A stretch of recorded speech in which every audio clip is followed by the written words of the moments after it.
सुप्रभात विद्यार्थियों, जैसा कि पता है आपको वित्त अध्यापक पात्रता परीक्षा और इस अध्यापक पात्रता परीक्षा के अंदर भाषा सेकंड ग्रुप में हिंदी, इसके साथ साथ शिक्षण मीडिया, इससे संबंधित वीडियो हम अपने यूट्यूब चैनल जो है हिंदी का उसमें अपलोड करता है। तो विद्यार्थियों, जैसा कि पता है 105 दिन शेष रहे हुए हैं, 25 अप्रैल को अपना पेपर है विद्यार्थियों। और साथ में जो है वो जैसा कई बार प्रश्न आता है विद्यार्थियों के द्वारा कि मेरा मोबाइल नंबर ये है और मेरा नाम मेधावी कौशिक है, मांगट टाउन का मैं रहने वाला हूँ विद्यार्थियों। इससे पहले जो मैं 2 भाग दे के आया था उसमें मैंने बताया था आपको, सबसे पहले भाग के अंदर बताया था इस पैराग्राफ का अर्थ क्या है। अपना टॉपिक चल रहा था अपठित पद्यांश, क्योंकि भाषा सेकंड में या द्वितीय भाषा हिंदी के रूप में जिन विद्यार्थियों ने लिया है उनके लिए बहुत इंपॉर्टेंट वीडियो विद्यार्थियों। अभ्यास कर रहे हैं हम पद्यांश का। अपठित पद्यांश में से 5 या 6 प्रश्न आते हैं विद्यार्थियों। और इसके पहले जो भाग लेके आया था उसमें मैं बताया था इस पैराग्राफ का क्या अर्थ है। अगले 2 भाग के अंदर मैंने बताया था कौन कौन से प्रश्न आते हैं। आज मैं इसका अंतिम भाग लेके आया हूँ विद्यार्थियों। मुझे उम्मीद है विद्यार्थियों आपने वो तीनों भाग देखे होंगे। अब बताऊंगा जो बाकी प्रश्न बच गए, लगभग 4 प्रश्न हो गए थे, 2 या 3 प्रश्न बाकी बचे हुए थे, उससे संबंधित बताऊँ विद्यार्थियों। अगर मेरे द्वारा बनाई वीडियो आपको पसंद आए तो इसे ज़्यादा शेयर कीजिए, लाइक कीजिए, कमेंट कीजिए विद्यार्थियों। इसके साथ ही अगर अब तक मेरे चैनल को सब्सक्राइब नहीं किया तो सब्सक्राइब कर लीजिए, क्योंकि मुझे जैसे ही समय मिलता है वैसे मैं वीडियो बनाकर अपलोड कर देता हूँ। और पास में घंटी का बटन दबा दीजिए ताकि आपको तुरंत नोटिफिकेशन मिल जाए विद्यार्थियों। देखिए नेक्स्ट प्रश्न, 5वां प्रश्न किस प्रकार से आएगा इस पैराग्राफ के अंदर। अगर वो पूछने इसके अंदर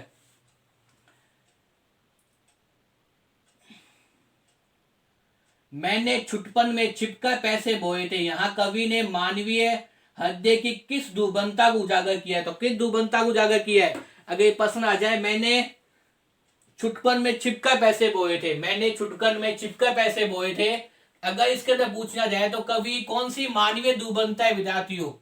देखिए कौन सी मानवीय दुर्बलता को दिखाई देती है। प्रश्न ये है आपके सामने कि मैंने छुटकन में छिपकर पैसे बोए थे, मैंने छुटकन में छिपकर पैसे बोए थे। इस पंक्ति के अंदर कौन सी जो है वो मानवीय दुर्बलता दिखाई दे रही है। तो देखिए मानवीय दुर्बलता को पता है, छिपकर पैसे बोलना क्या है, क्योंकि आगे देखिए पंक्ति में पता चल रहा है कि पैसे के पैर उग जाएंगे, मैं मोटा सेठ बन जाऊंगा। तो कौन सी हो जाएगी विद्यार्थियों, स्वार्थ की प्रवृत्ति हो जाएगी। अगर ऑप्शन आपको दिखाई दे स्वार्थ तो उत्तर क्या हो जाएगा, स्वार्थ हो जाएगा। प्रश्न ये था विद्यार्थियों कि मैंने बचपन में छुटकन में छिपकर पैसे बोए थे। यहाँ कवि ने मानवीय हृदय की किस दुर्बलता की ओर बताया है, किस दुर्बलता को बताने का प्रयास किया है। तो कौन सी दुर्बलता है आपके सामने, स्वार्थ की है, क्योंकि मानवीय दुर्बलता कौन सी है, स्वार्थ की है विद्यार्थियों। क्योंकि उन्हें पैसे क्यों बोए थे, ताकि उसका जीवन क्या हो जाए, सुख में हो जाए, उसका जीवन क्या हो जाए, आदर्शपूर्ण हो जाए, उसका जीवन क्या है, सुखी हो जाए, इसलिए अपने क्या बोए थे। तो यहाँ मानवीय दुर्बलता कौन सी है विद्यार्थियों, स्वार्थ की है। अगला प्रश्न देखिए विद्यार्थियों, पावे बिछाना मुहावे का क्या अर्थ है। पावे बिछाना, एक प्रश्न आया हुआ है, पावे बिछाना मुहावे का क्या अर्थ है। इस प्रकार का प्रश्न पूछ सकता है भाषा सौंदर्य के अंदर।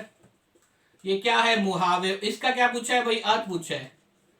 पावे बिछाकर, देखिए प्रश्न देखिए विद्यार्थियों, पावे बिछाकर बिछाना, इस मुहावे का क्या अर्थ है। तो क्या अर्थ होता है विद्यार्थियों, बेसब्री से प्रतीक्षा करना। मुहावे के बारे में आपको पता होगा। तो पावे बिछाने का मतलब क्या है, बेसब्री से प्रतीक्षा करना, बेसब्री से प्रतीक्षा करना, ये क्या है, इसका अर्थ है। ये प्रश्न पूछा गया है, भाषा सौंदर्य संबंधित प्रश्न आते हैं विद्यार्थियों। तो पावे बिछाना मुहावे का अर्थ क्या है, बेसब्री से प्रतीक्षा करना। क्या अर्थ है विद्यार्थियों, बेसब्री से प्रतीक्षा करना। इसी प्रकार से प्रश्न पूछा जाए आपसे कि कविता का संदेश बताइए। अगर मान लो ये प्रश्न आ जाए आपके सामने कि कविता का संदेश बताइए, कि कविता है, मैंने बताया था आपको कि जीवन दृष्टि संबंधित प्रश्न आता है, उसमें क्या पूछेगा, उसमें क्या पूछेगा, कविता के संदेश को बताइए, कविता के संदेश को बताइए।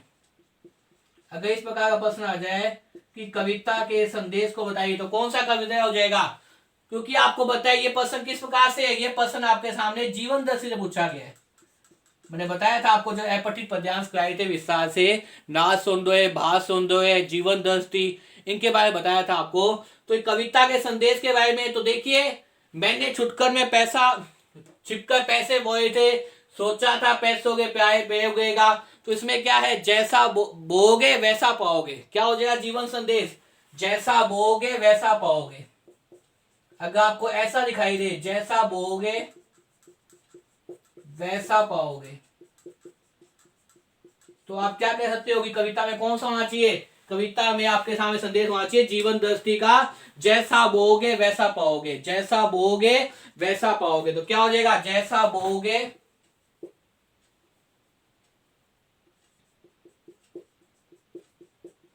जैसा बोओगे वैसा क्या है, जैसा बोओगे वैसा पाओगे। ये आपके सामने क्या है, इसका संदेश है, वैसा पाओगे। ये क्या है आपके सामने, जैसा बोओगे वैसा पाओगे। ये क्या है, वास्तव में इसका संदेश है।